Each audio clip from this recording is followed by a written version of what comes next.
Mapagpalang araw po sa inyong lahat. Welcome pong muli sa ating programang ating pag-aralan. Ang ating pag-aralan ay isa pong online Bible study sa Tagalog na ang gamit ay Amazing Facts Study Guide. Dito po ay matatalakay ang mga karaniwang tanong natin sa buhay at ang mga sagot po ay makikita sa mga teksto sa Bible.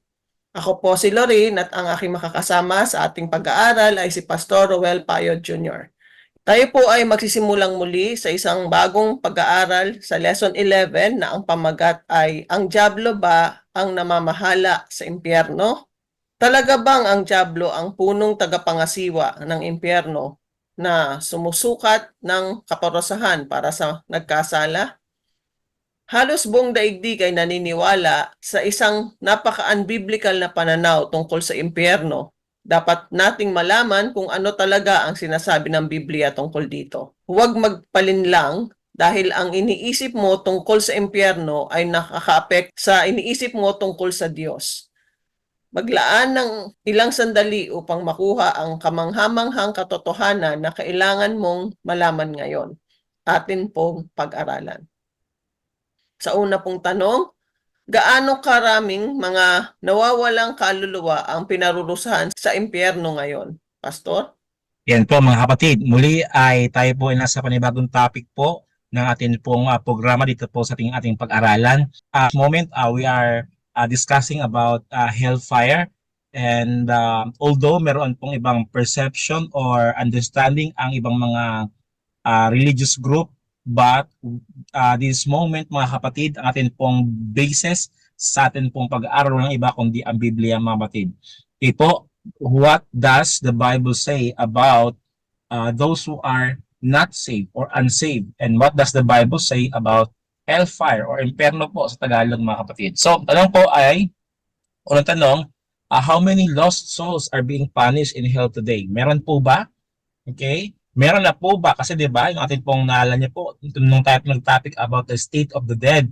Pag may taong namatay na mabuti, siya ba'y pupunta ng langit? No. Pag may tao bang namatay na masama, siya po ba'y didiretso sa impyerno? No. So definitely mga kapatid, wala pong lumalangoy na tao doon po sa impyerno ngayon. It's because wala pong impyerno po ngayon. There's no such place on earth na nag-aapoy na po or lumalagablab na po sa apoy. And the Bible told us in 2 Peter chapter 2 verse 9. Ito po sinasabi mga kapatid. Kaya alam ng Panginoon kung paano ililigtas mula sa mga pagsubok ang mga tapat sa Kanya at kung paano paprorusahan ang masama hanggang sa araw na sila'y hatulan. Take note the word, hanggang sa araw na sila'y hatulan. In other words, hindi pa po sila hinahatulan. Therefore, wala pa pong tao na masama na nasa impyerno po ngayon. Kasi po, logically speaking, wala pong lugar na impyerno. So, wala pong mga kapatid na lugar na umaapoy at meron pong satanas na meron daw malaking tinidor na tinitorture yung mga masasama po doon. Wala pa po mga kapatid.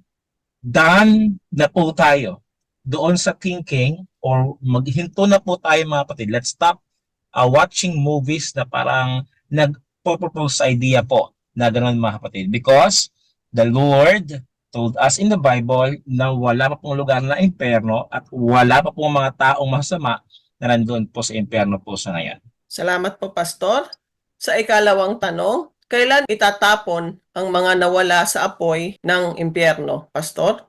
Okay po mga minamahal na mga kapatid. So, kanina po sa ng tanong ay darating po ang araw ng kahatulan. So, ang pinakasagot po ay, ang pinakatanong ay when it will be.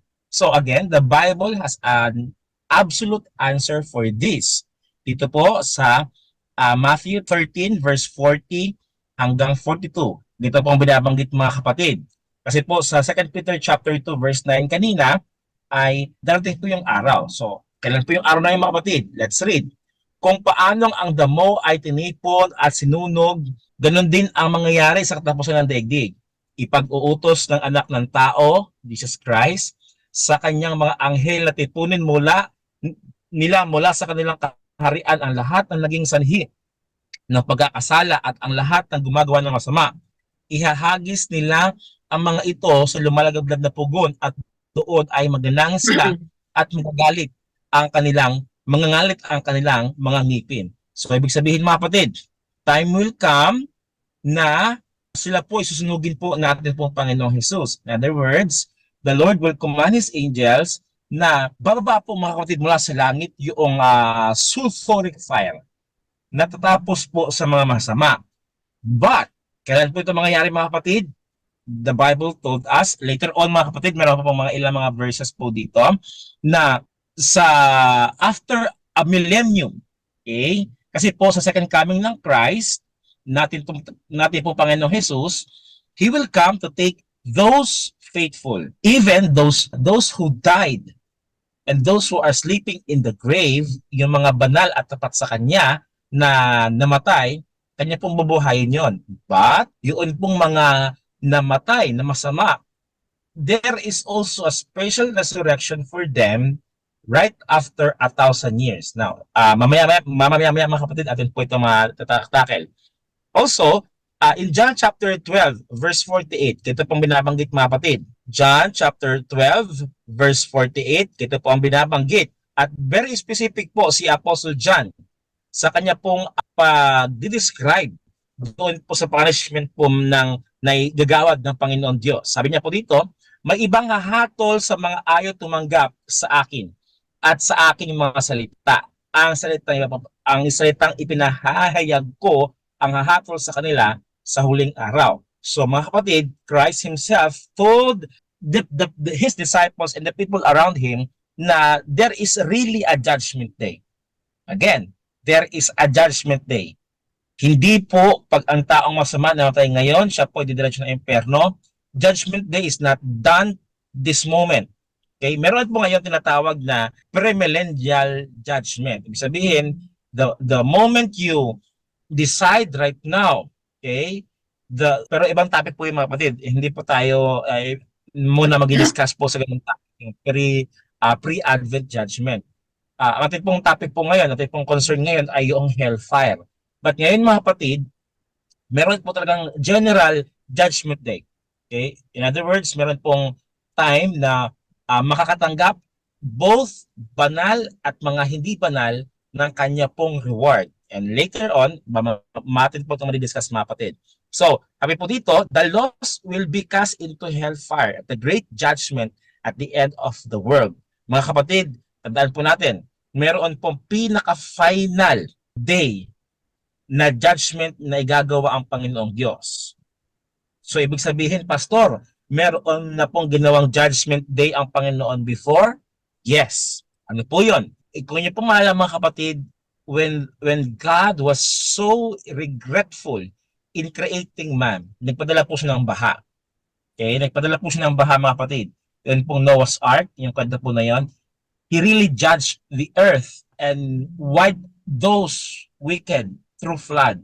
But this time, ito na po yung pinaka-final mga kapatid. Ito na po yung dagat-dagat ng apoy. Hindi po ito tubig, kundi apoy po mga kapatid.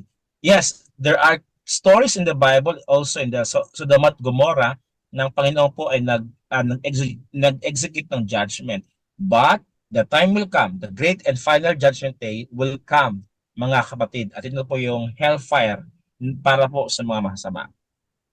Salamat po, Pastor, sa ikatlong tanong. Nasaan ang mga hindi ligtas na namatay na? Pastor? So mga kapatid, nasaan po sila ngayon? If you remember a previous topic sa mga state of the dead, both wicked and those who are saved na namatay po mga kapatid, they are waiting on the resurrection day. They are sleeping po mga kapatid. Ang banal, they will be resurrected when the Lord returns. But the wicked who died will be resurrected right after 1,000 years. And the Bible told us in John chapter 5, meron pong sagot po ang Panginoong Jesus mga kapatid. Sabi niya po dito, John chapter 5 verse 28 and 29, ito po ang winiwika, huwag ninyo itong pagtakahan sapagkat darating ang oras na maririnig ng mga patay ang kanyang tinig. At sila'y babangon, lahat ng gumawa ng kabutihan ay babangon patungo sa buhay na walang hanggan, at lahat ng gumawa ng kasamaan ay babangon patungo sa kaparusahan. In other words, mga kapatid, there is a separate resurrection between those who are saved and the unsaved. Ang mga naligtas, babangon sila at magumana ng buhay na walang hanggan. But, yung mga wicked, babangon sila mga kapatid to receive their punishment.